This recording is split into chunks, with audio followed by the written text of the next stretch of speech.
Welcome to PDX Garden Home. In this episode, I'm going to do a tour of all things that are blowing up in this garden.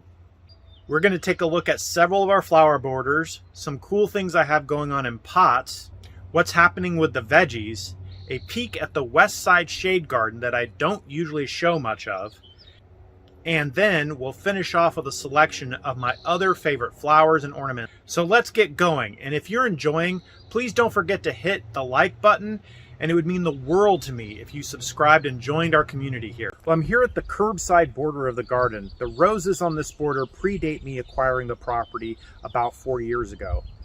Actually, they even predate this border being a border. It seems they were intended to be a hedge of sorts.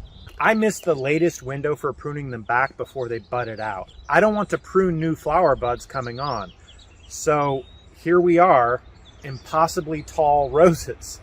They're towering high into the sky. I love these, and as we hit the heart of summer, they're now the main show. This border is the curb appeal of the garden, and on the corner of the garden from the street, these feverfew are framing the garden nicely. On the inside of the border, we have a stand of Shasta daisies, 2 years in the making. I've been waiting for all of this foliage to actually produce some flowers, and now these Shasta daisies are ridiculously tall. Well, I guess that nicely goes with the super tall roses.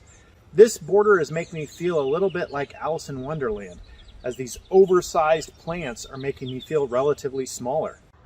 Well, this is the part of the veggie garden I call the central beds for the incredibly creative reason that they are near the center of this north kitchen garden.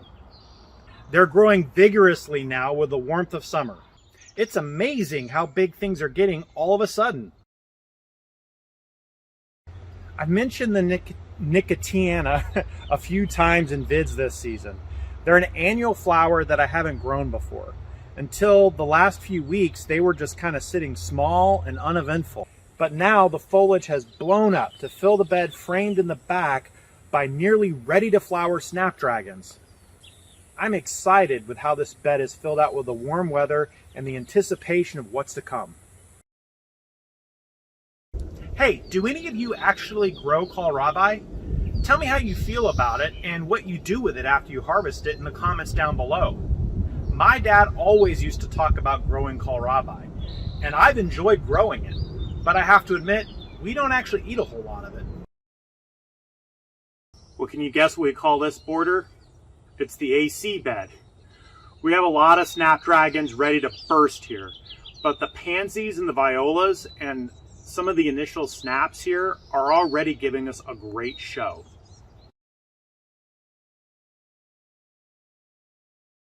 We have the beginnings of a great pumpkin patch here. Unfortunately, we don't have very long in this season before Halloween. So here's to hoping that these vines grow vigorously in the next couple of weeks and start putting on some fruit so we can get some great pumpkins come the fall. We're at the end of pea season here. The summer heat usually wears these plants out. These are definitely looking older, but if the temps were to stay in the low 70s, they may still have some life in them yet.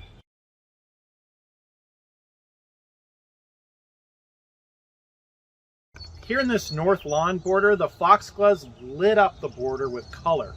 I've got a couple of trays of new Foxgloves to put out here. Will that be too much? Well, we won't see the flowers until next year, then we'll know. I think these Asparagus Ferns are beautiful. Having left some to fern out should help build the strength of the plants for next year. And I love it when my non-gardener visitors ask me what these are, and they're totally surprised when I tell them it's asparagus. Well, let's talk about pots. The Shasta daisies in this pot. I shared the stand of Shasta daisies in the curbside border with you earlier. But these are some of the same flowers that I just forgot that I planted in the pot near my shed. It's lovely to see this bright white and yellow when I walk through that shed in the morning to come out to the garden. These Chinese lanterns were planted several years ago, and they've turned into a perennial in this faux half-barrel planter. They're just flowering now, and we should get ornamental orange husks just dripping off the stems by fall. Last year we learned that we really liked straw flowers. And when you know it, it's returning from last year's planting in this pot. Lanaria, or fairy flower, is a bit of a whimsy I enjoy having around in the different parts of the garden. This pot is giving us a full-on fairy flower show. The penstemon here is another perennial that has been in this pot for 2 years. It's been 2 years in the making. I originally planted it from seed 2 years ago, but it was small and unremarkable last year. This year it is blowing up, filling this pot and dripping over the sides with a fantastic display.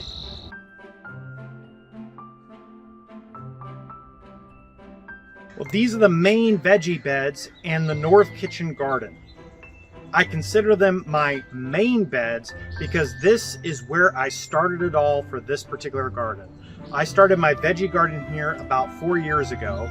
These beds had a rather sandy potting soil mounded up into beds when I first arrived. Since then, I've added compost annually, and I think the quality of the soil in these beds is the best that we have in all of the garden.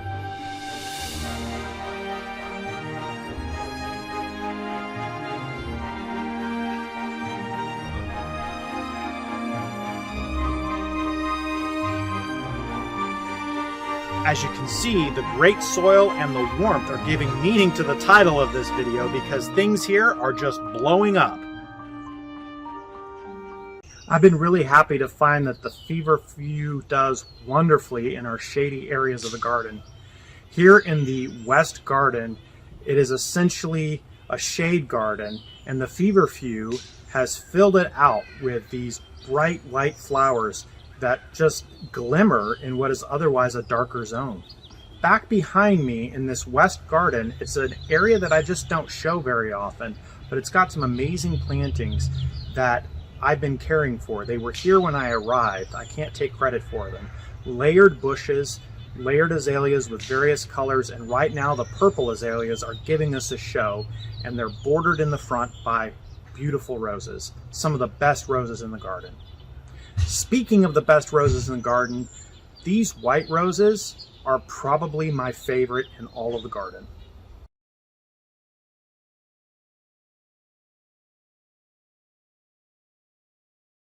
I planted both leeks and garlic throughout the garden, and as a consequence, I wasn't sure what these were until the scapes came up and the flower heads came out. Yup, these are definitely leeks, not garlic. But now they're adding some drama to the kitchen garden, and I'm keeping them here for the decorative value. Hey, speaking of garlic, it's ready. Now I'll need to set aside the time to get it out of the ground. I still have old inedible garlic hanging in my potting shed from last year. So I'll need to throw all of that out so I'll have room to hang this new stuff up. I love to eat artichokes, but I love the flowers too. So it's an internal battle over whether I harvest it or let it shine in the garden. Some of these purple artichokes are particularly thorny, so maybe that solves the dilemma. I'll leave the hard to handle thorny purple artichokes here to flower. Perhaps the most significant evolution in all the garden this year is this round border we aptly call the round. The plantings were carefully planned out by my wife, and a lot of love has gone into nurturing this bed. So far, it looks far more interesting than it did last year, and it feels like it's just getting started. Let me take you around and show you some of the other awesome flowers and ornamentals that are just blowing up in the garden right now. This is another one of my favorite roses, a pure red rose that's growing against the north fence of the kitchen garden. Perhaps you can consider this olive tree to be part of the edible garden, but I'm growing it here more as an ornamental.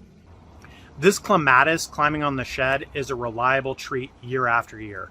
This year we bordered it with varying colors of pansies and violas.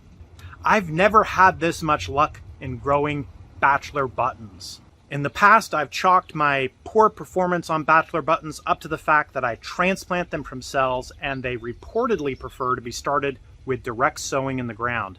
But this year, being persistent, or some may say just plain stubborn, with my method of transplanting just about everything, they're now working out, and man, are they blowing up. Sweet peas are another flower that I've planted en masse for years now, and I've struggled to get them going in prior years. This year I had a vision of planting under the fruit trees in the corridor here and letting them grow up and fill the space in between the trees. I'm so excited, it looks like it's actually working. And for my last flower of the tour, I share with you my first blooming echinacea of the season. You can see by the surrounding buds, it will not be alone for too much longer. Well, I hope you enjoy this tour. I certainly enjoy being able to share it with you. If anything here inspires you, I know you can do it too. Your own version of it. You know, I'm not a professional horticulturalist. Please come back and see what's new with the garden. I post every week. Till then, let's get back to the garden.